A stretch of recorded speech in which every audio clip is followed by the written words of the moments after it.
All right, everybody. So what we're gonna do is we're gonna start the meeting. We're actually gonna go right into closed. So the way this is gonna work is I'm gonna defer to first Vice Chair, soon to be Chair, Council Member John Cruikshank, who's gonna lead the closed session portion. And Jackie, I think we're gonna go into a waiting room and then we're gonna go into close and then we're gonna come back out of the waiting room back into the open session, correct? The people that are, everybody's going into a waiting room except for board members, and I'm going to come with you at the beginning. So just the board members and me are going into the closed session, and everyone else will be in a waiting room, and we will bring you out of the waiting room when the closed session's over. Okay, so all board members and you will go into the closed session. Okay, great. John, you want to add anything before we do that? Well, I was going to say, Drew, you can still run the meeting. All I'm really going to do is make sure that we get people into the waiting room properly. Oh, I was hoping you'd run the close since you were at kind of the point, if you're okay with that. Oh, no, I'm fine with that too. Okay, awesome. I've got to roll with the punches. Excellent. He's afraid to take over. Well, the first meeting is a closed session, so. Excuse me, is Cedric Hicks here or is Hildy Stern? No, it's just changed. That was strange. It was, yeah, I saw the same thing. It was Wow. like, yeah, it said Cedric for you, Hildy, for a second there. We usually get mixed up. Okay, so, all right, I'm going to turn I just it want to over. make sure that is Cedric, I see you on also. Are you there, Cedric? I don't see him. There's somebody that doesn't have a photo or a video on yet. Mhm. Right, it's just got his name. I see that. Yeah. But we have quorum regardless, right? Right. I don't see Cedric in the list either. But If you just unmuted, Just unmuted. Me. And then he muted back again. okay. Well, anyway, we have a quorum. Okay, let's. John, let's- Is it me that's screwing this up? Sorry. yeah, who is that? Sorry, it's Chris Pimentel. I wasn't Oh. sure if Drew was going to be able to make it, so I jumped Okay. on. I Nope. didn't realize my name wasn't showing. Yeah, it's showing up as Cedric. So let me Wait, I'm rename Cedric you. Hicks? you How are did I become showing up Cedric as Hicks? Cedric. According to Zoom, you are. Yeah, I- tripping right now. Okay, let me rename you. This is even better. This is a El Segundo power move. We had pseudonyms. Chris and I, we practiced this. voting. Park Place. Let's talk Park Place. Okay, everybody. That's right. We need more money want for Park neighborhood- Place. Neighborhood That's right. electric vehicles on causeways. I second that. Okay, I think are we good to move over then to closed? Yeah, okay. Council. Do you want to solicit any public comment on the closed session agenda before you go into closed session? Oh, thank you. Thank you, Council. Thank you for that. Are there any public comments for closed? All right. David or John, take it away. Bring us to that waiting room and close, please. Everybody. Brown Act declaration pursuant to AB 361, the Board of Directors finds that a statewide state of emergency remains in force and state and local officials continue to recommend measures to promote social distancing. We need a first, second, and a approval on that, and then we'll go right to the general counsel for some comments, brief comments about close. Would someone like to move approval of the Brown Act declaration? So moved, Armato. Thank you, Armato. Do we have a second? Tanaka. Thank you, Tanaka. Okay.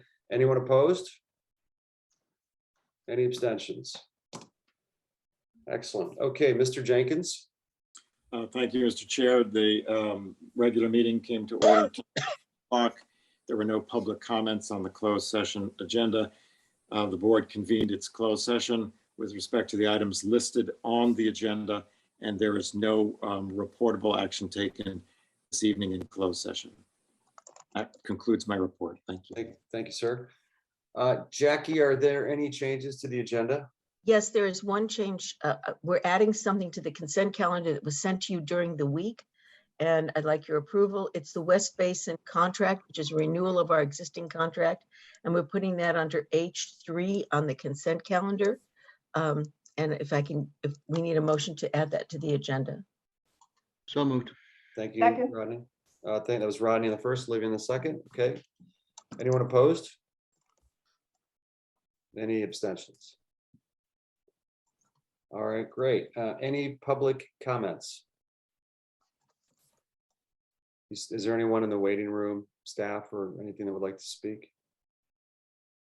Nothing that will- No public comments were emailed either. Thanks, Natalie. Okay.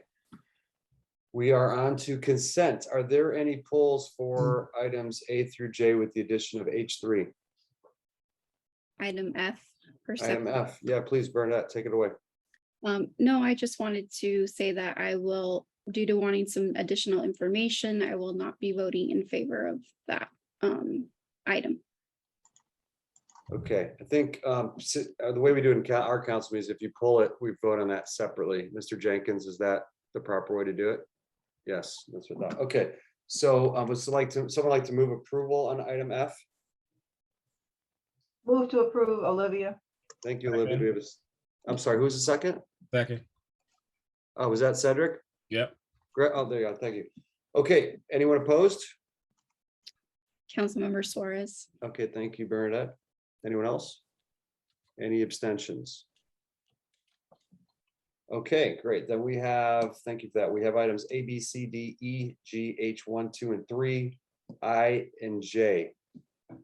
Any other polls before we move approval on those? Not seeing any. Okay, do we have a motion to approve the consent? So moved. Second. Thank you, John. Thank you, Cedric, with a second. Anyone opposed? Any abstentions?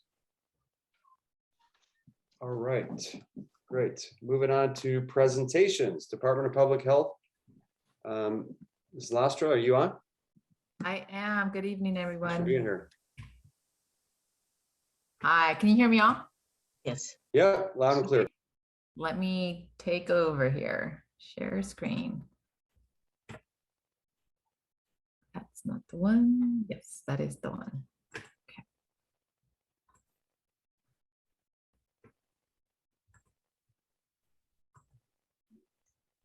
All right. So I definitely got the message last time. We don't want to focus on COVID. We wanted to talk about some other topics. So I wanted to really share a great report that came out recently. I actually haven't even had a lot of time to review it and dive into it, but I wanted to pull out some great maps that I thought would help us all as we start gearing the health work group that we've been working on.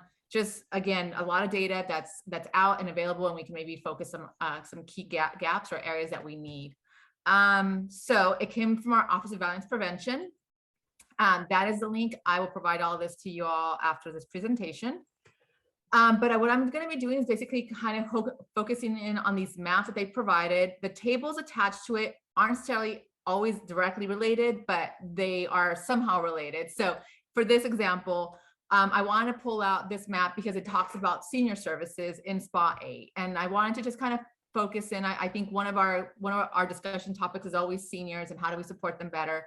I wanted to highlight what the department identified as providers in SPA 8. And I think, it just shows a lot as far as, do we need to have better linkages, more providers in the areas where we see gaps, or at least making sure that the residents and the seniors know how to link to access senior services.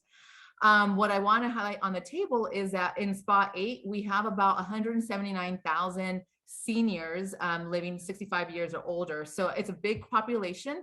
And I definitely wanted to just kind of highlight and say, maybe we want to consider how do we link them better to more access to more services potentially, or service providers. This next one is around veteran services. Again, another very important population. I want to share the map. Again, the dots are indicative of providers in SPA 8. And again, obviously there's huge gaps. And how do we help to ensure that our veterans throughout all of SPA 8 are linking into services if they need them? I think, a lot of opportunity exists around connecting with Veterans Affairs for their field offices to ensure that if maybe they're missing here on the map, that we are at least linking into them, or at a minimum, finding other providers that do provide services for veterans. The table at the bottom just shows that we have 4.7% of SPA 8 population that are veterans, and that's about 60,000 people in SPA 8. This next map is around hospitalizations for assault related that were not fatal. So the gray areas, there was no data to report, so we can't really talk about the gray areas, but everything else where there's color, the deeper color means that there's more that happens. So anywhere 100 or more is the deepest color that we see, 100 assaults or more that led to hospitalizations. So again, I just wanted to share, I think the maps, these heat maps are always really useful to kind of pinpoint areas in the spa where we might want to look at increasing services, supports, how do we help the community through these assaults. We recently met with the Department of Bureau of Victim Services, sorry. So I think, just again, linking to those services, the table at the bottom shows that between 2016 and 2018, Spot 8 had about 1,325 assaults that led to hospitalizations. Can I ask a question real quick? Yes. Could you get that that map done by normalized by population so we could see how it relates to the population size? Otherwise, it's just showing us where we have population densities. I would have to ask. So this came from my unit. So I'm sorry, what would you like to see? Let's see. Population density? No, just the number of hospitalizations per 1,000 or something like that. Per 1,000. Okay, I'll see if they can get to that level. Sometimes they don't because it can be too. Let me ask. I'll ask. Okay, thanks. Thank you. Who was this? I'm sorry, I can't see names. Sorry, Barry Waite from Lomita. And if they have questions, just give me a holler and I'll tell them how to do it. And Lindsay, you can always contact me and I will get Barry the information. Thank you. Thanks, Jackie. Okay. May I also ask for something on that? Yeah. So you've got the hospitalizations from 2016 to 2018, but I have nothing to compare that to. Do you have hospitalizations? Do you have any later period of time or any earlier period of time? I don't know whether that's an increase or a decrease or what that is. I would have to ask, but I can definitely see if there's any trend data. Yes, please. Yeah. Great. Thank you all. And Jackie, I'll ask you to help me capture the questions. Thank you. Okay, so this next heat map talks about hospitalizations due to self-harm. Again, the deeper colors show a higher density of them so the darkest is 43 or more hospitalizations due to self-harm. The table is showing you between 2016 to 2018, the number of hospitalization visits due to self-harm. And in Spot 8, we had a little over 1,000 hospitalizations due to self-harm, which I think, again, it relates a lot to mental health and around our violence task force that we're working on. So this next map, we'll talk a little bit more about mental health providers, but I wanted to show this part as far as especially where we see the higher kind of density of self-harm hospitalizations.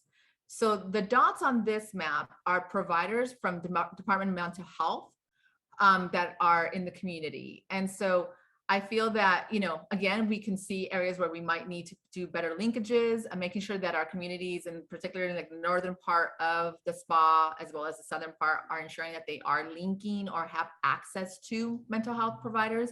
Maybe not necessarily only the mental health providers, but just a mental health provider. The table talks a little bit, it talks to a different type of indicator, still related to mental health. But I wanted to just pull this from the map, from the data report that I was reviewing. And again, I'll give you this report. It's very deep, it's very big. So it's it's a lot to take in. And of course, you guys will have a lot of time to look at it afterwards. But basically the first indicator is for youth. So youth ages 10 to 24, this is between 2018 and 2020, reported having a serious psychological distress during that past year. And in Spot 8, we saw about 30% of youth indicating that.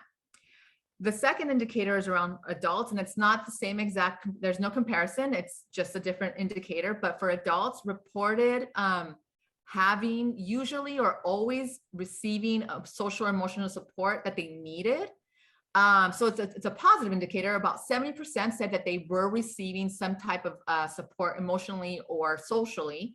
But, you know, again, then we look at what's the 30% that didn't respond positively to that. Do we need to ensure that they are linking to those providers to get the emotional or social support that they're needing? Not just the emotional from the providers, but also social networking. Are they connecting with their partner, their communities? And how do we help make sure that is happening? This next map talks around early childhood education and Head Start. So the dots indicate where there is a Head Start or a program for early childhood development. And again, this is just another area. Do we want to consider looking at this? Do we help make sure that families know how to link in? I know not everybody has easy access to it. The table talks around the percent of children who regularly attend a type of early education program. And in spot 8, 53% of families reported that they do. So what was happening with the other 47%? Can we help them link to early childhood? Is that something that we want to raise or make sure that there's information at our various programs? This one is around public spaces or parks and open spaces. The green areas are areas where we have parks and open spaces.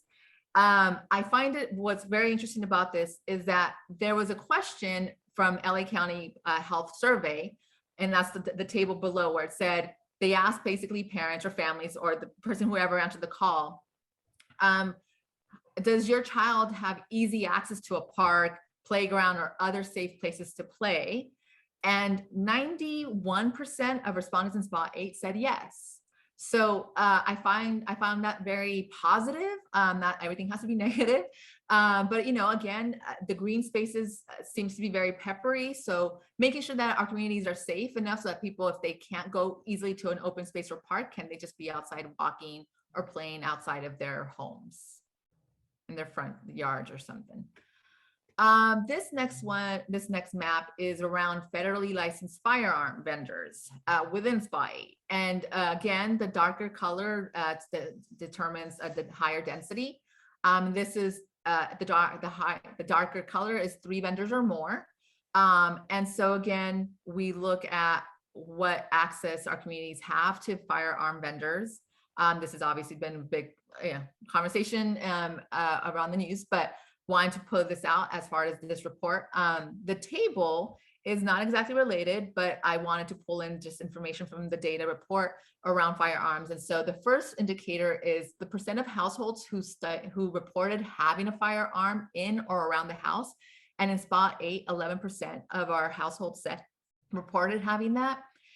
And the next indicator is 46% of households reported having a firearm, but not storing it safely. Either it could be loaded or it could be unlocked. And so I think there's a lot of opportunity to just talk around keeping firearms safely within our households, and having that messaging out just so that families or owners of the firearms know to be more safe with them. This is my last heat map. And this is around the alcohol vendors. And so again, this is another one of those where we look at the deeper color. This one, 26 or more the deeper colors indicates that there's 26 or more vendors of alcohol in this area. In particular, in spot 8, we have a total of 838, but that doesn't necessarily include all bars, or the map doesn't include the bars and restaurants where they sell alcohol. This is just indicative of liquors or grocery stores. But again, the density of it and the availability to our communities and making sure that we have proper messaging and our services available for like substance abuse counseling and whatnot, which they can get access to. And I know that was a lot of data. As I always like to leave you all with lots of questions. So if you all, I'll send this out. I see Johnson definitely has a question, so I'll answer the question, but if any others, as you have time to review and come up with more questions, don't hesitate to send it to Jackie. She'll forward it to me and I'll connect with my Office of Health Assessment to help me dive into this data better. Go ahead, Ronson. Oh, I think Jackie was first. Yeah, I had my hand up. I just want to ask, and I should know this, but the spas are equal population? No, some spas are bigger, smaller. We have about 1.3 million. So the comparison of the spas is not something, you can't compare spas. Not exactly. They try to keep them, I mean, they try to keep them generally the same, but there's some a little more densely populated. Okay. I think Long Beach kind of skews our data a little bit too. So our data is very skewed because we definitely have the very affluent communities and the not affluent communities and then Long Beach in addition to that. So there is a lot of skewing that's happening in Spa 8.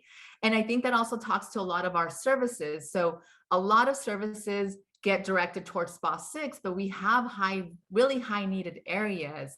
And so we want to really start highlighting the areas that where we want to bring in more service providers to ensure that the area like our Wilmington or San Pedro communities, the Harbor Gateway, those communities are getting more services, but we always get overshadowed a lot in by Spa 6. So we're really trying to kind of also hone in on this. But yes, Long Beach does skew us, and then everything is just it's always a little challenging to look at data. So we got to dive deeper. Thanks. Yeah, sorry, Jackie, did you have any more?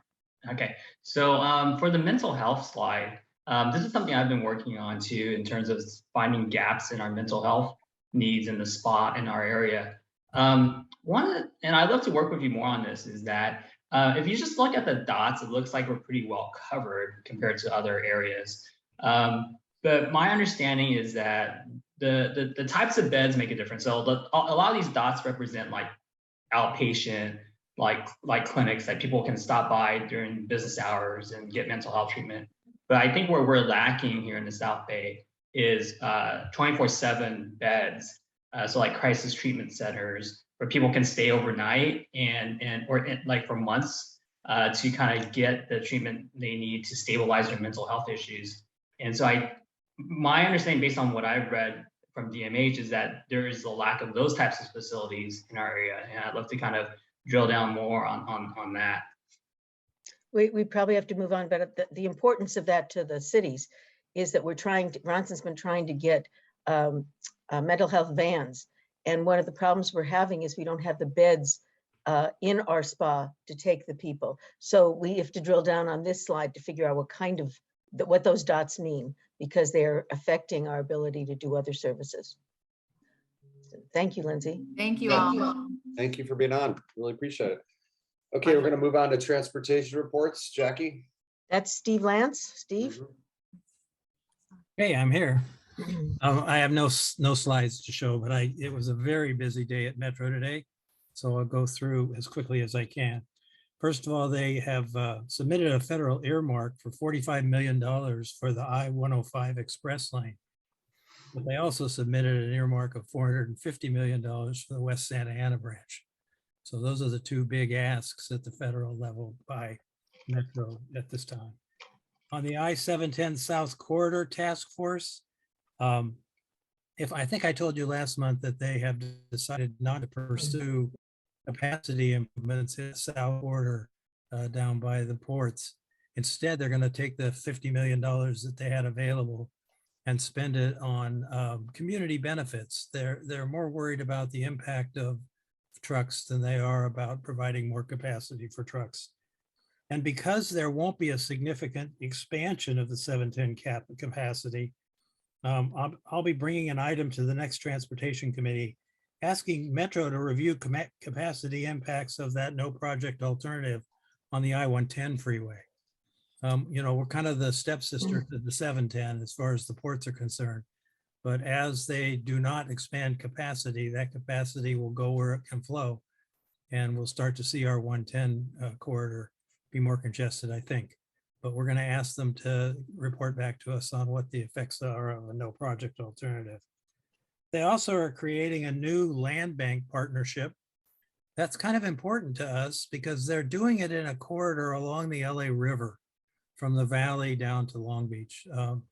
That land bank concept says that the LA County and Metro will partner and LA County will acquire the property and Metro will provide the funding for the improvements. So that's a pilot. And if that goes forward, there are other alternatives along Metro's rail corridors where we could start to see development and joint development and some sort of low income and affordable housing programs to be built.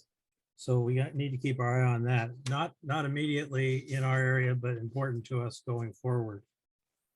But that program is $50 million allocated for purchasing of land.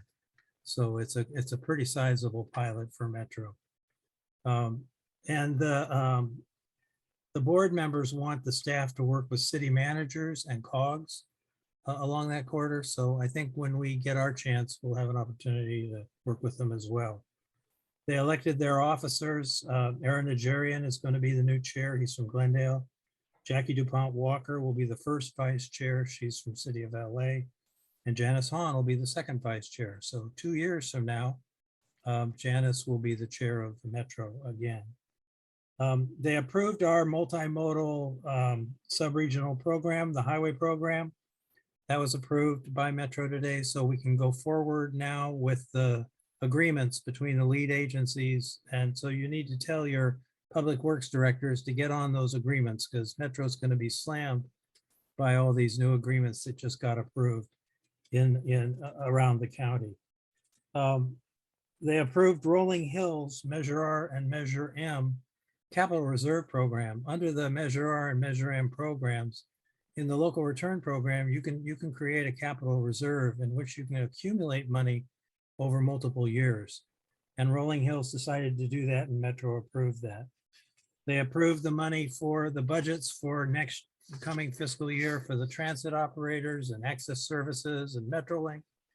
And they approved our appointees on the regional service councils. They're creating a new pilot, another pilot. This is the year of pilots at Metro for a greatly expanded ambassador program. They're concerned about safety on the bus and rail system. And so they're gonna hire 2 firms to provide ambassadors that can help people, not sworn officers, but these are folks who can actually help people use the ticket vending machines and can help them find their way onto the buses and can help them if they have problems. So that program combined with the 2 contracts is almost $100 million. No, it's $122 million, I'm sorry, for a 5-year pilot. And they've extended the sale of promotional half-price passes and provided an update on their fare capping program. The fare capping is where you pay the base fare until you reach the cost of a weekly pass or a monthly pass, and then you pay no more to ride the rest of the month. So using the tap card, they can keep track of how many times you've ridden and whether you've hit that cap or not. So that program is moving forward. Finally, they have a data sharing on Metro street safety. Metro collects a lot of data on accidents and near misses, and with that data, they want to work with our public works departments on how to improve street safety, both for the buses and for the cars that can't seem to stay out of their way. So I think that's my report for the night. Any questions? It was a lot. I'm sorry. I don't see any hands up. I know that Chris is here and I don't know if I want to, I think he's still here. I think Chris, yeah, go ahead. Mayor Pro Tem Pimentel. Do you want to? No, I'll defer to Steve. I was going to say, do you I'll remember defer to what Steve's happened? report. Okay, Steve, do you want to talk about the Transportation Committee?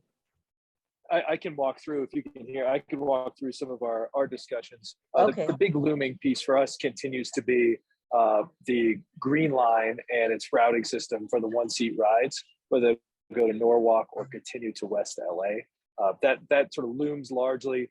We will be rediscussing that in the fall.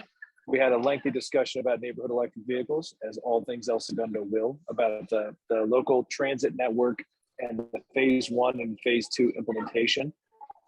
And then we received a lengthy briefing on the 105 corridor and the sort of smart systems that will go in and around that for incident reporting. So you will be able to connect, that corridor will be able to connect to transit third-party apps like Waze or things like that to provide direction. If there's an incident on the 105, if there's a concert or a football game or a car accident on the 105 east or west, and divert people on the secondary routes and arterials. And the last piece was about the Vermont Transit line and the bus routes and with the relationship between extending that as a corridor, an enhanced bus corridor south of its relationship with Gardena. And Steve, if you'd like, that's probably that took up the plurality of our meeting. I don't know that probably the members here want to be read into the wickets of it, but it's an interesting concept about extending a very heavily used bus corridor north-south all the way down toward Harbor Gateway, and that would parallel the service line right now of the Silver Line. Yeah, they're going to move forward with that project. The question was what they're going to do south of there down to San Pedro or PCH. That's right. And the PCH segment has such a small ridership that we're working with the transit operators to see if we can come up with a strategy that Metro could help fund that would grow transit ridership south of 120th Street down toward the port. And Gardena seemed to have appetite. Gardena seemed to have appetite for that to talk about, to have that discussion. So I think that was there's something there, but I think we're years off, to be frank. And Metro and Torrance have just transferred a piece of the Torrance, a piece of the Metro line from Metro to Torrance. They're going to operate it, and they provided them the operating subsidies to do so. So that's a good thing. We're trying to rationalize because we have so many muni operators that kind of bump into each other. And then there's this overlay of the regional system, and people have to transfer way too many times to get where they're going. So we're working with the Transit Operators Working Group to see if we can come up with a better way to provide transit services in the South Bay, because there isn't a lot of it and it isn't particularly efficient. Okay. Great, thank you both. All right, before we go on to the budget, which is item A under program action items, I just want to thank you, Jackie, for making yourself available. I believe you invited the entire board and at-large members as well to participate in a budget session if they would like last week. Did you have any takers on that? Yes, we had 4 people. We had 2 city good. staff and we had 2 council members. 2 council members, okay. Yeah. Good, because So- I know in the past, the budgets come up and then we spend a lot of time during a council meeting talking about items. So I think the intent there was to head some of those things off at the pass, address any concerns. And good, all right, so thanks. You want to take it away? Sure. We have Marnie Relin is going to give the short PowerPoint on the budget, a summary, and then we can answer any questions you might have. Is somebody going to share their screen? Yeah, I will share my screen. Okay. And Marnie and Laura have done just a fantastic job jumping in here in April to help us with this budget and both to get acclimated to the COG. So thank you. Here we go. So this is the 22-23 proposed budget that the steering committee has recommended that you adopt. So here's a brief overview. At a point in time, of course, with contracts not necessarily finalized. And so mid-year is the budget where it's much more finalized. There is time to get those contracts in place. But the proposed budget shows an increase in revenues of nearly 10% over the mid-year 21-22. Expenditures exceeding that increase at about 19%. So there is about $400,000 that the general funds balance before reserves will be covering. Here's a breakdown of the revenues and expenditures. And as you can see, the revenues are primarily grant revenues, and the expenditures are primarily professional and contractual services, many of which are used to implement the programs for which we have the grants. The fund balance, the reserved fund balance portion are the blue bars. That was initially set in September of 2015 to have a goal of 188,710. That reserve goal was moved up to 405,000 in May of 2020. And in the current fiscal year, this current month, the end of the fiscal year, that balance has been achieved. So delving into that a little bit further, total fund balance, which is the gray bars, historically it has increased over time with revenues exceeding expenditures. The 21-22, we have a increased total fund balance, but a smaller unreserved balance because of the reaching the reserve goal. Fiscal year 22-23 does actually have a smaller total fund balance at this point in time, with revenues less than expenditures, but with the reserve being maintained. Some of our revenues with the noteworthy increases are the Green Business Network, at increasing by 541%, with new contracts or extended contracts with the cities of Hawthorne, Torrance, and El Segundo. Another revenue source increasing greatly is our grant from SCAG for REAP, Regional Early Action. Thank you, plan. And 22-23 will be our first year in full operation of that. And it's a multi-year grant, so that's how much is expected to be spent and then reimbursed during 22-23. We're also anticipating contract extensions with the Energy Coalition and ICF resources. And then the last one being a new contract with LA County for the Housing Innovation Fund.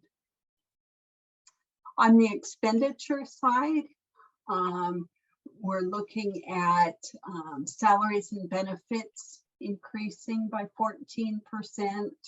That's no additional full-time staffing, but it does include a new part-time intern. And it also includes wage increases to keep pace with the mandated minimum wage increases. As we talked about previously, the professional and contractual services are increasing by 32%, primarily for new program implementation. And then included in supplies and services are the LA County Homeless Innovation City reimbursements for projects that you have going in your cities. And so that causes the category to increase by 4%. Some other not large dollar amount, but large percentage increases are on our line items of refreshments. And that's for when you begin to meet in our facilities, and we host those meetings and trainings and provide refreshments. On the other hand, staff attending meetings and trainings in person, we expect that to increase as well. And then specialty legal services, we're projecting an increase in that when we need to use BB&K services for special inquiries.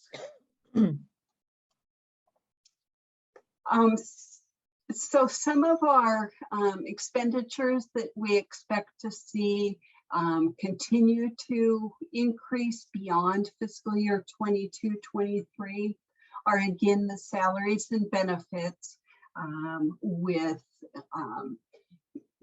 cost of living increases pacing with minimum wage increases. Postage, they've announced that they'll be looking at increases twice a year. So that is likely to go up every 6 months.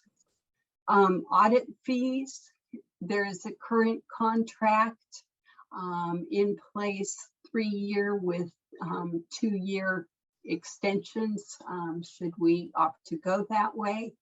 And those contract extensions include a 2% increase. The rent for our facility is scheduled to increase 3% each year.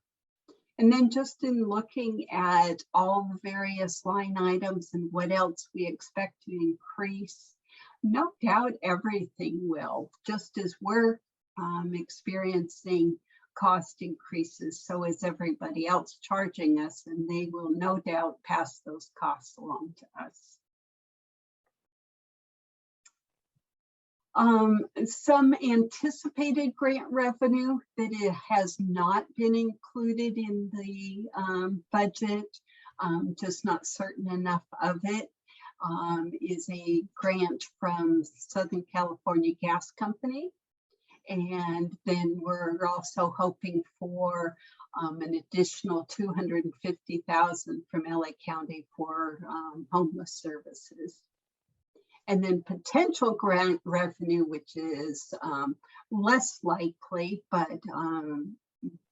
definitely working towards it. Housing trust funds for $50 million, a state earmark for $5 million, and then increased broadband funding for $500,000. And that's what we have for you tonight. And we're proposing that you adopt the budget. Thank you. You mind closing the, there we go, great. Okay, any comments, questions, or concerns for staff? Barry has his hand up. Okay, Barry. Yeah, I just wanted to say that the materials that you put together for the meeting last week were good enough that I went through that and I didn't think then I needed to have the meeting. So thank you for doing that. And I'm sure I'm not the only one who's read through it and thought that that really laid it out well. So thank you very much to everybody who worked on that. Thank you. Okay, Steve. Steve, you have your hand up? I'm sorry, what was the CPI index that was used? Marnie, can you answer that? Are you talking in reference to salaries? Yes. Yeah, 3%. Okay. Thank you very much. Welcome. Okay, I don't see any other hands up. Would someone like to move approval? So moved. Thank you, Second. Rodney. Second. Oh, sorry, who was the second? Olivia. Olivia, you two are on it tonight. Thank you both. Okay. Let's see. Anyone opposed? I don't see anyone. Any abstentions? Great. Congratulations, staff. Thank you. Good job. Okay, I will try and run through a lot of our reports rapidly, but we have a couple of important ones. Alert South Bay is good news. The city managers are giving that to Area G, and it will not be coming to the COG, which it is rightfully placed in Area G. In SCAG, we finished a SCAG. We have 4 projects for the original early action. We finished one, which was a form that was requested by Redondo Beach on a particular legislative mandate that cities have to use. We were able to do this form, run it by BB&K, and deliver it to your community development directors and city managers in a way that you can now take it and use it in your planning counters, and it will expedite those kinds of applications. So that project is done. Second project we're working on is ADUs. We're working with eight of the cities and Black & Veatch, which is a firm we've hired, in order to determine who lives in the ADUs, what kinds of rents are they paying, where they came from, and what is the ADU actually doing to help the housing in our region. The third project is a project having to do with commercial redevelopment. And the commercial redevelopment, we've just let, at the last meeting, we let the contract to Studio 111 and Larry Cosma Associates. And we're going to be, we just had a kickoff meeting, and they're going to be taking a tour, I think, of the South Bay in the next week or two. And then the final contract, the final project is housing education. We're working on the curriculum for that. It's for you and your planning commissioners and others that would be interested. If you have ideas of topics or people that would like to help us with this, we could use your help.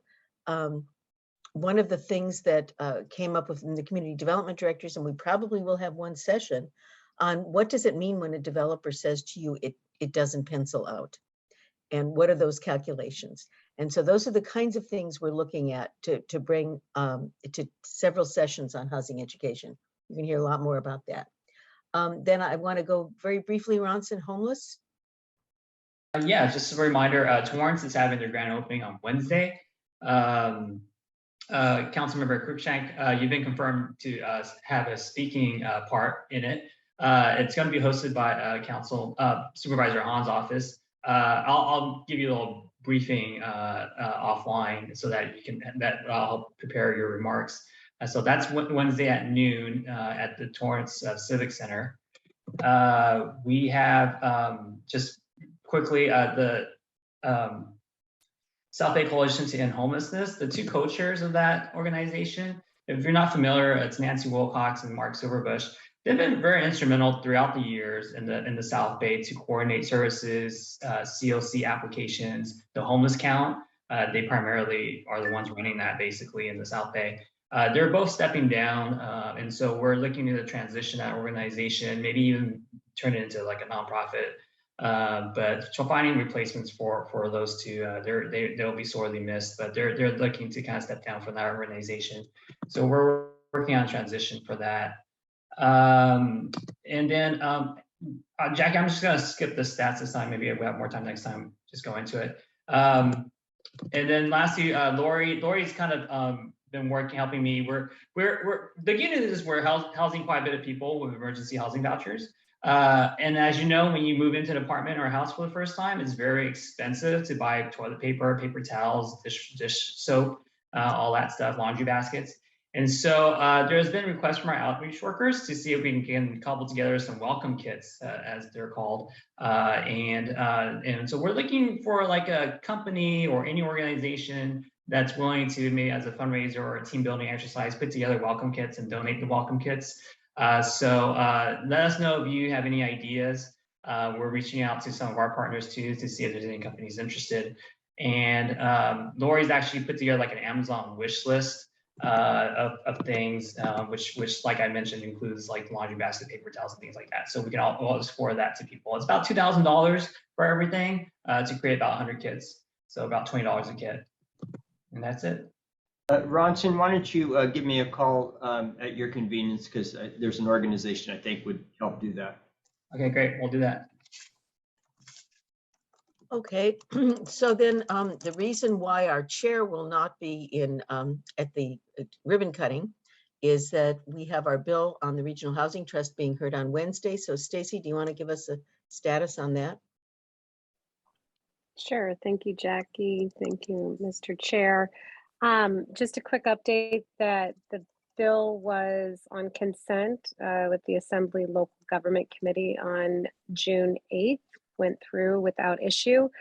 Subsequent to that, we received a letter of oppose unless amended from the South Bay Association of Realtors.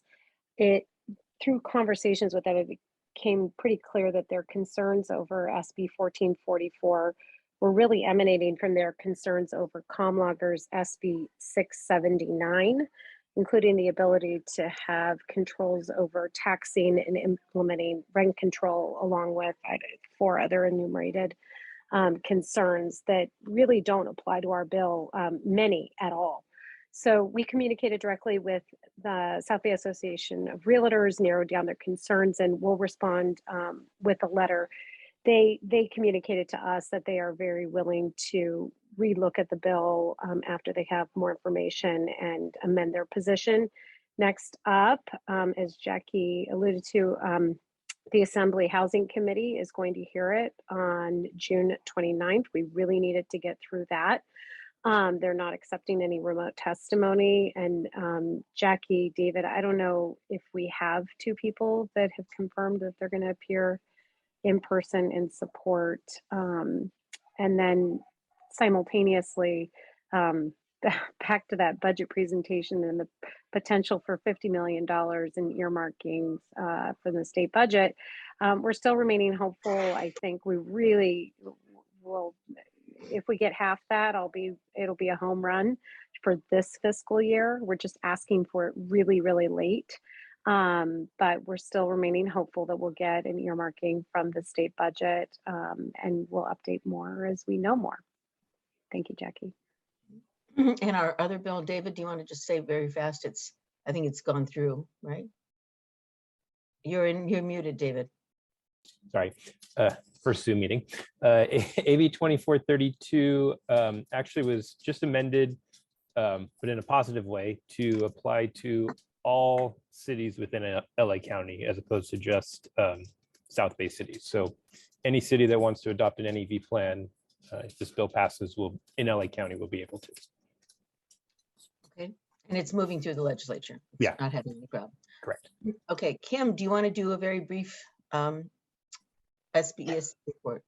Yes, so one of the big items we're working on right now is with the SoCal REN, working with cities that have disadvantaged communities to get additional funding for electric vehicle infrastructure. So this works with the Edison Charge Ready program. And so some of the cities, for example, I know that Carson has several projects underway.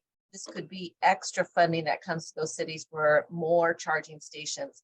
And I think that's really important too, when we're looking at how the state is changing their vehicles supply and the regulations around that to electric vehicles. And that's happening also like in the van pool industry.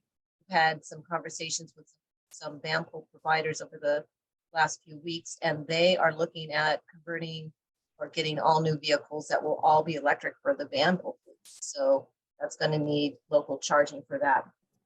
And then we have been doing a lot of outreach events, and you'll start to see more of this in the social media. Colleen has been working with actually promoting and tweeting out the events that we're going to be at. So this should give you, for your city events, some extra promotion, and we're very excited about that. And the last thing, just to give you an update on, is that we've been working with several of the cities that have to comply with AB 802, which is the benchmarking compliance for their larger facilities. And we did submit those reports on behalf of 7 cities. And we're very excited about that. Those have all been submitted.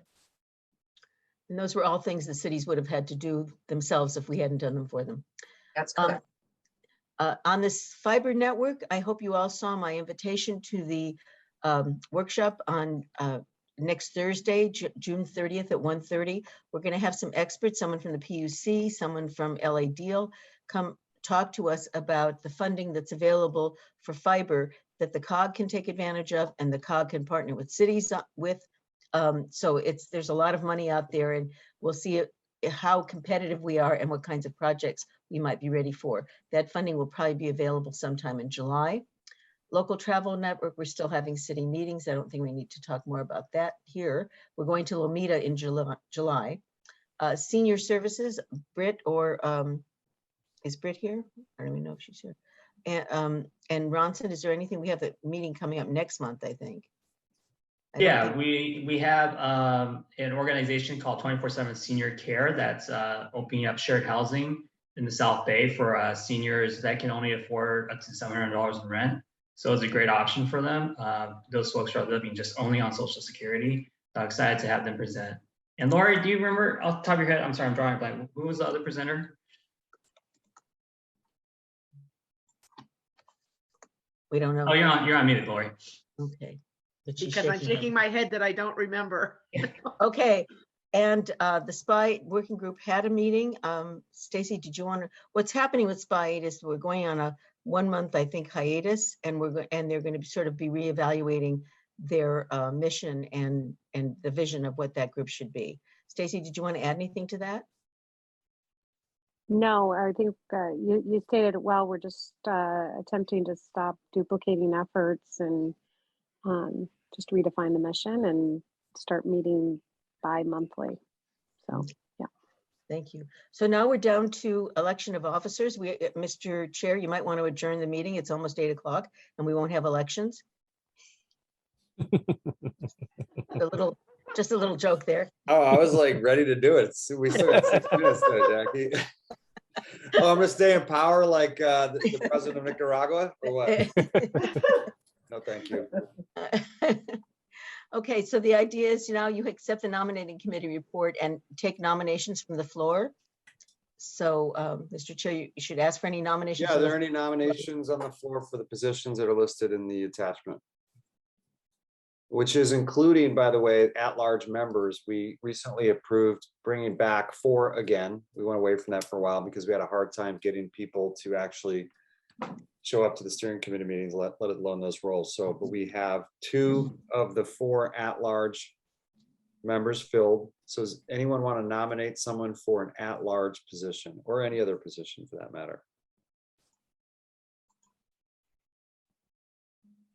Crickets. Does someone want to be voluntold to be an at-large member?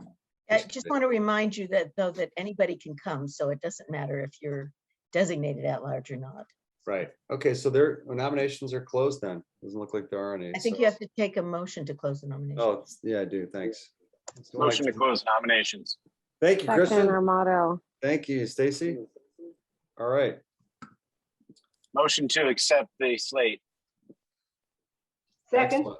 Great. Thanks, Kristen. Thanks, Olivia. Okay, anyone opposed to accepting the slate that's been presented? Not seeing any, I don't think. Okay, any abstentions? Congratulations. That would be John, Cedric, and Rodney as chair, first and second vice chair respectively, and Bernadette and Barry at the at-large committee. Congratulations to all of you and thank you for your service. I know it's going to be great and much better than it's been this past 12 months. I apologize for that. All right. Drew, I don't know about all that. Just kidding, but hey, I'm just moving. I'm trying to move it along, John. You know me. We got Well- that closed meeting was great. Just took a little longer than we'd like, but Well, before you move it along, I'd like to see if I can get the microphone from you, Mr. Oh. Chair. it's all yours, man. Okay, thank you, Mr. Chairman, for the last time. So, of course, we want to say a few words to our outgoing chairman. Your leadership has been terrific this year and really extraordinary in actually running meetings efficiently, even as we get out of the tail end of the pandemic. So, as Jackie told me, everyone brings something special to the chairmanship. And with you, you've provided us a welcoming yet very efficient manner to transact our business at our board meetings and the willingness to address important issues that arose that had not been on our agenda before, including 2 special forums we had, one with our district attorney and the other with the sheriff's office. And also you conducted an update to a strategic plan that I hadn't been involved with before. So that was terrific as well. I also want to add something that before Drew started his term, he actually invited me to have lunch with him so that he could hear about what our concerns are here on the peninsula. And so I think that's what the South Bay COG is all about, the spirit of reaching out to all the cities and making sure that they're all heard. And so Drew did take the time to do that. And so for that, Drew, I really appreciated that. So over the past year, the COG and Drew has led the COG in the following accomplishments. So as I mentioned, we updated our strategic plan. We actually began implementation of the South Bay Local Travel Network, providing a 242-mile network of safe local streets for personal use for zero-emission, slow-speed vehicles. Connected 42 South Bay sites to a dedicated high-speed, low-cost fiber network, and began the pilot expansion into business areas. He's launched the ADU calculator to help residents with their project costs and if they're going to be trying to develop an ADU at their property. He pushed for the Regional Housing Trust Fund that could help facilitate construction of affordable housing in the South Bay. He's worked with state legislators to sponsor 3 pieces of legislation that would create a statewide micro-mobility device rebate program, authorize the South Bay cities to adopt the neighborhood electric vehicle plans in support of the local travel network, and also authorize a regional housing trust with a state funding earmark request. He's established coherent South Bay housing policies to help ensure that state accelerated housing production policy goals are met and also meet the local needs. Advocated for local control against both Senate Bills 9 and 10. He's continued staffing over 100 events with the South Bay team, COG team, both virtually and in person throughout the South Bay and the Environmental Services Center. Supported energy efficiency that helps cities and schools save 13,671,113 kilowatt hours or of electricity and 90,332 therms of natural gas. Good job, Drew. Supported passage of the Blue Ribbon Commission recommendations on homelessness. Facilitated housing placement through client aid procedures, providing last resort rental assistance. Formed Department of Health Spa Aid Working Group with the Beach Cities Health District. And finally, facilitated and moderated the 22nd Annual General Assembly in person with over 300 attendees. And I might add, did it while he was not feeling 100%. So on behalf of the South Bay City Council of Government, I'm very happy to give you plaques from all our different members, which will be shown on the screen very soon. And when I show the recognition plaque, unless we're going to go through some type of recognition slide, Jackie, what are we doing first? Well, we can do the recognition slide first, and then we can do the rest of. Let's do this. This is the gift from the COG, and if That I is can, awesome. I love that with all the logos. Very cool. yeah. And if I can break in here, you were a very challenging chair, but you actually you got everything done, and you were actually easy to work with at the end of the day. So thank you so much. Thank you. So apparently a cake has been delivered to you. I got it right here. But hey, John, I just want to say one thing. I loved everything you said, but okay.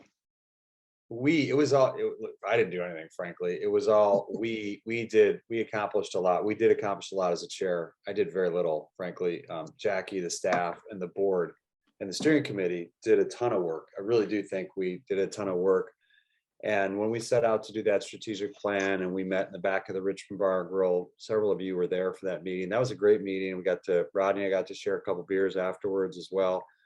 We set out to do some things, and we got a lot of those things done this year. But organization, I think any organization, be it my private industry organizations or anywhere, are only as good as the collective group of people that are working towards common goals. And to that end, I think we did a phenomenal job. I really do feel like that. And it's been an absolute pleasure to work with everybody that I'm looking at. I would welcome the opportunity to work with any of you in the future on any different endeavors, and I hope that I get the chance to do that. And I got a cake right here. And the good news is I'm by myself. My wife and daughter at the University of Oregon for orientation. My son's at a football camp, so I get to plow this thing down. And for me, that's a splurge because the only carbs I usually partake in is scotch and beer. So this is a big deal, Jackie, for me.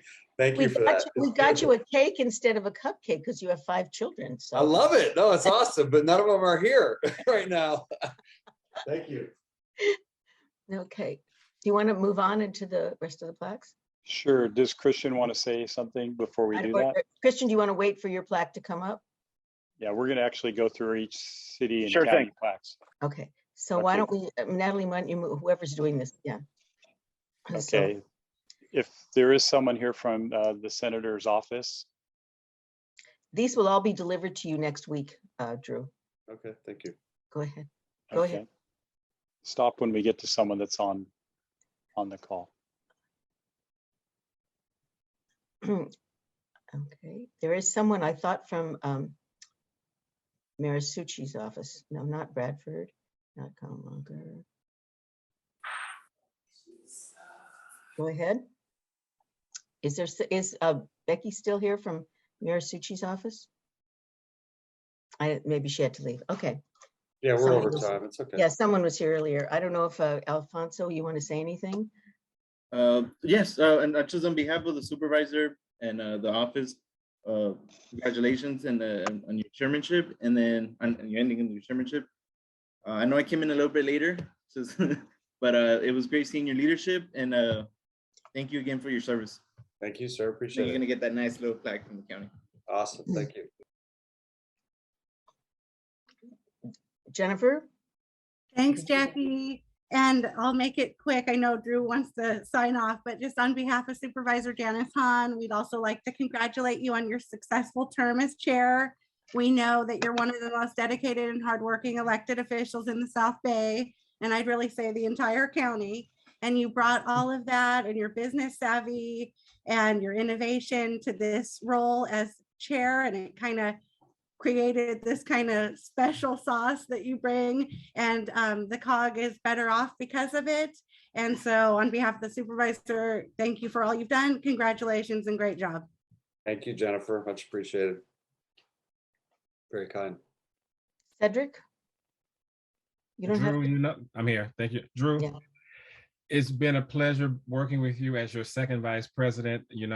We did extraordinary things, but one thing I will take away from this, and now I have a new restaurant to go to in your city that we went to for our strategic planning. So awesome. Thank you for all that you have done. Thank you what you're going to do in the future. But again, your leadership was extraordinary, and I am a better person because of it. Thank you for that. Thank you, sir. Much appreciated. Okay, Drew. So you know what? I really have to thank you because you kind of made me feel as a part of this team, especially because I was kind of new at this. But having that cocktail with you after that strategic meeting, I really did feel like you mentored me a lot during your term. And so when you elected me to second vice, I feel very comfortable that with your knowledge and leadership, hopefully I can do just as good a job as you did. But thanks for all you've done for us. We really appreciate you. So enjoy life now. And thank you. And I'll never forget everything you shared about your time on the police force and also working with homeless. I learned a lot over that beer. Thank you, sir. By the way, Drew is still an officer. He's the immediate past chair, so he can't leave. What? Yes, yes. You tell me that was part of the deal, Jackie. Okay, Olivia? Yes, thank you. Drew, it has been an absolute pleasure serving with you. Your leadership skills are second to none, and you actually inspired me so many times, and I want to especially commend you for your leadership, your creative leadership in the General Assembly organization. That program was astounding. Everyone who went said it was just organized so well, and the speakers were phenomenal. And it was very much because of your bringing them to us and your leadership. And that in itself was amazing. But also your leadership throughout the year has been has just been excellent and inspiring to all of us. And it's just been a lot of fun serving with you. Thank you for everything. Thank you, Olivia. I look forward to another El Segundo Art Walk visit, hopefully. Yes, indeed. Stacy? My turn. Sorry, I'm not on camera, guys, especially Drew. Fantastic year. Terrific job, Drew. You've represented us really well. You've ensured that we had our voices heard in the LA Times, which we absolutely couldn't have done without you. And I have truly appreciated your partnership and leadership as we've worked towards launching the Regional Housing Trust, including your willingness to fly up to Sacramento on incredibly short notice. You've just done a terrific job. Thank you. You've really kept our organization growing and moving forward. And in the end, all of our cities benefit. So thank you for all that you've done. Thanks, Stacy. Never forget the trip we all did to China. It was amazing. Once in a lifetime. Oh, that was awesome. That wasn't the COG. That was not the COG. Yeah, I don't think there's anybody here from Inglewood, so we can move on. My turn. I'll just say really quickly, it's all been said, but I do appreciate as successful and as busy a person that you are. You always, anytime I had any questions or wanted to reach out, always got back, always gave good input. So I do really appreciate you making yourself accessible, and just congratulations. Thank you. Thank you, Bernadette. I appreciate the same. You gave me a lot of good counsel when we were looking for city managers, and I appreciate that. So, yeah, I know that you like to keep the meeting moving. So out of this good book, I picked just one chapter to read to you. Okay, maybe I'll save that for later.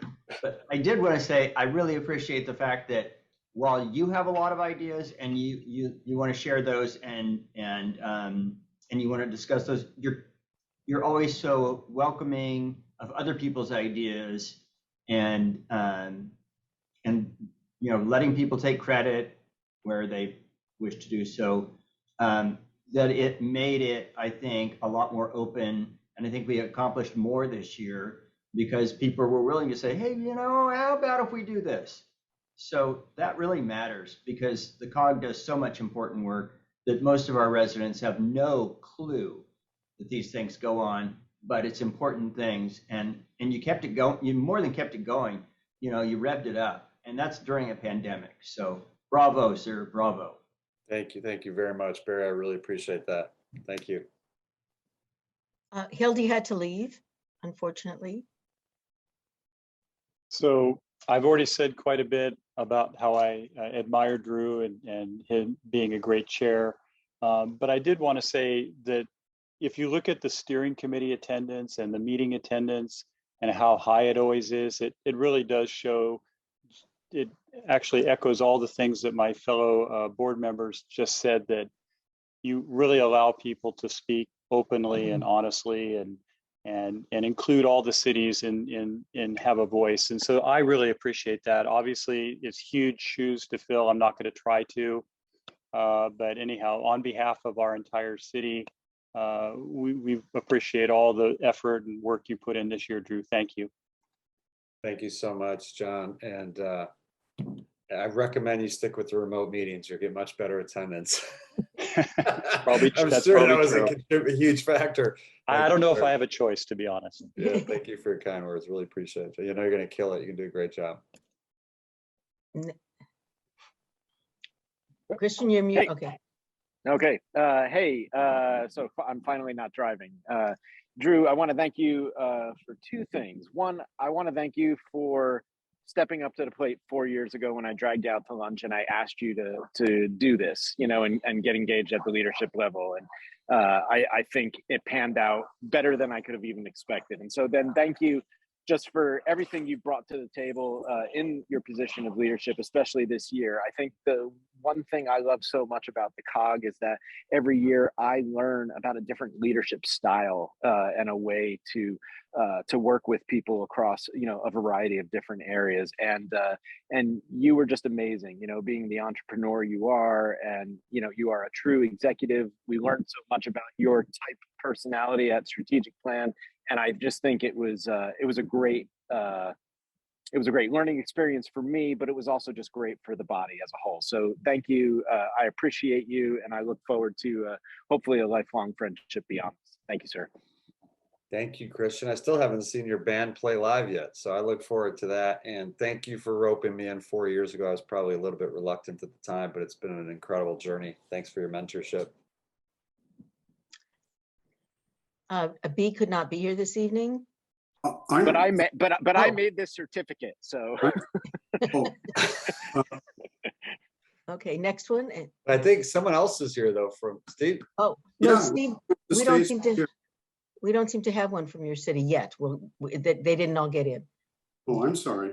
Oh, I wrong think- city. I forget where Christian works or where Steve governs. Sorry, guys, I'm getting him confused. Right. correct that. So Okay, Steve, am I up? Oh, did Steve, I don't know if Steve wanted to say anything that we didn't have Rolling Hills Estates. Right. Well, we'll get that corrected. I think you did get our plaque though, right? We'll have to find out later. I mean, I don't, it's not here. Okay, thank you, Jackie. Yeah. Plaques in the mail. Regardless, thank you very much. Thank you very much. Appreciate you being on. Thanks for everything you've done. well, Drew, it's been a pleasure for me working with you. I still remember you reaching out and say, what's going on with the Toyota Sports Complex, helping me with the connection. And from there on, we have the LA Galaxy Sports Complex that we had the ribbon cutting. Awesome. And that's what I call reaching out and helping at a regional level. And that's just one example of our relationship. And I really appreciate it. I think the strategic meeting in the back of Richmond was just the kind of things that it really resonates with me. I think that's probably the only few times that you and I had a 5-minute conversation just to get to know each other a little bit. And I really appreciate what you're doing to my second home of El Segundo and how it's growing and knocking it out of the park. Keep up the good work, and I'm going to try and make Torrance do some of the stuff you're doing. I appreciate it. And on behalf of the entire city of Torrance, we congratulate you on a great year as a chair of the COG. And Thank you very much. Soon to be mayor of Torrance. Thank you, sir. Really we appreciate have it. one more, I think. One more. Gregory Reed has been here as the general manager and has been waiting patiently. He's one of our most important partners. Gregory, are you still here? Yes, I am, Jackie. Thank you so much for introducing me. And I just want to say how incredible the accolades are that have been given already. I have to say that I only wish I were more acquainted with Mayor Drew Boyles. It sounds like you are such an incredible, in the chat it says rock star. And it sounds like you are every bit of the measure of that, and deservedly so. I'm happy to be here on behalf of our board president, Donald Deere, and our entire West Basin Board of Directors to present our proclamation in honor of the dedicated leadership and service that you've given to the South Bay City's Council of Governments, which is such an important partner in the work that we do here in West Basin, and the outreach that this organization does to all of our communities is phenomenal. And certainly the leadership that you've provided here, that everyone has talked about, has extended the impact of this very critical organization. And just reading some of the aspects of your personal career, your business leadership, your entrepreneurialism, and just your dedication to community service, helping those who may not have the means to help themselves, is just a testament to the person who you are. And so I'm happy to have taken a moment out of my personal life to be here with everyone, and to I'm honored to provide this proclamation on behalf of you. So congratulations to all the service that you've given as chairperson and board member for this important organization. Thank you, Mr. Reed. I think we got a meeting scheduled next week. I look forward to seeing you and meeting you at your office. Oh, fantastic. Yeah. This is really wonderful. Okay, so I get to meet the rock star in person. We could actually, we could walk. You could give me your autograph. We could actually walk next door to Top Golf and hit a bucket or something if you want. Oh yeah, that's the meeting We we're can talking talk about that It's gonna later. be Yeah. week of July 5th, I believe, is when Director Houston is available. Oh, right. Sorry, I thought next week. Yeah, That's so right. hopefully we're Awesome. getting that nailed down, and yeah, maybe we can hit a few. That'd be great. If we can take just 3 more minutes, and Kim, can you, or somebody was going to put up, the staff has taken time to put the scrapbook together for you, and I thought we would just rapidly run through the pages of the scrapbook. Is that you, Natalie? Yeah, give me 1 second. I'm trying to pull it up. Okay. And I want to apologize on behalf of John for this meeting taking so long tonight. Just kidding, John. It's all my fault. You know, I'm kidding. I'm just kidding. okay, here is our scrapbook. Just go rapidly through it. Yeah, that guy looks a lot younger. 6 years ago, I'll tell you what. That's really cool.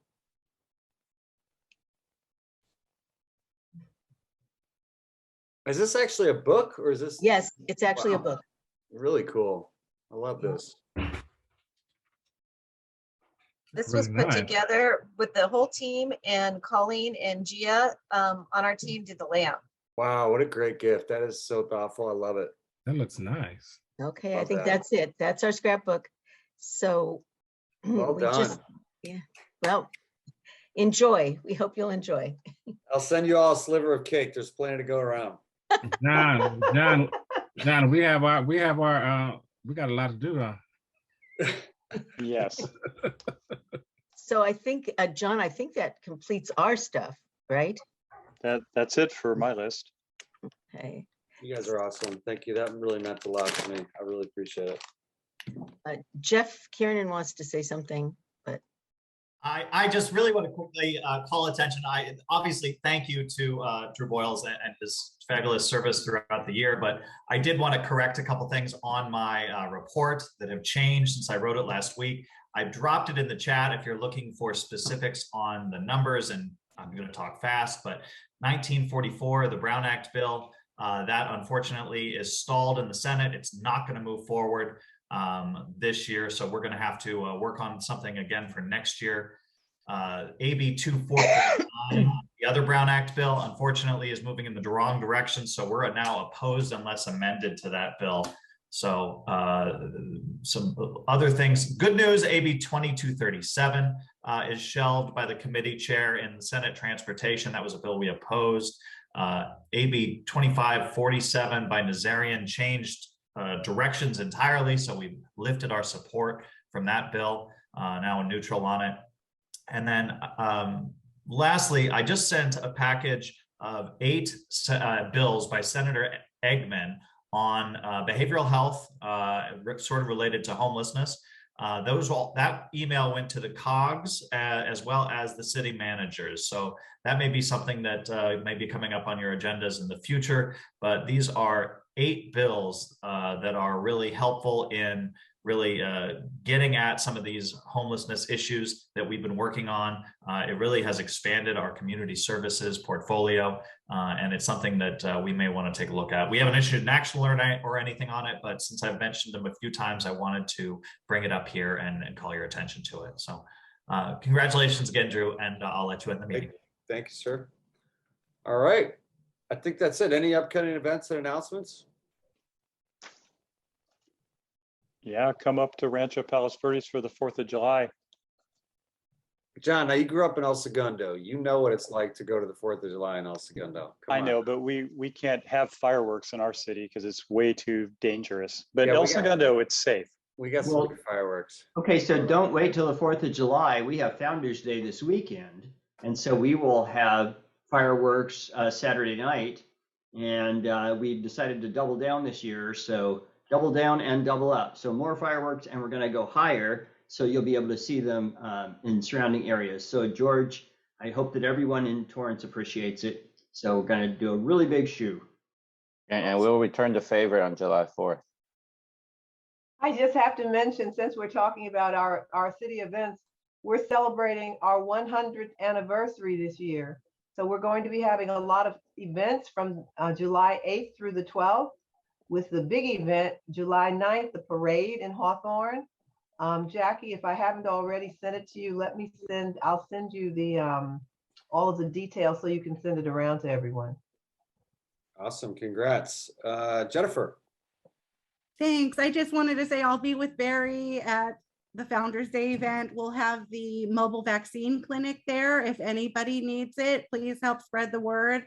It'll be there from 10 to 6 and no appointments are necessary. And they do have the doses for our youngest children now. And I'll have a table there.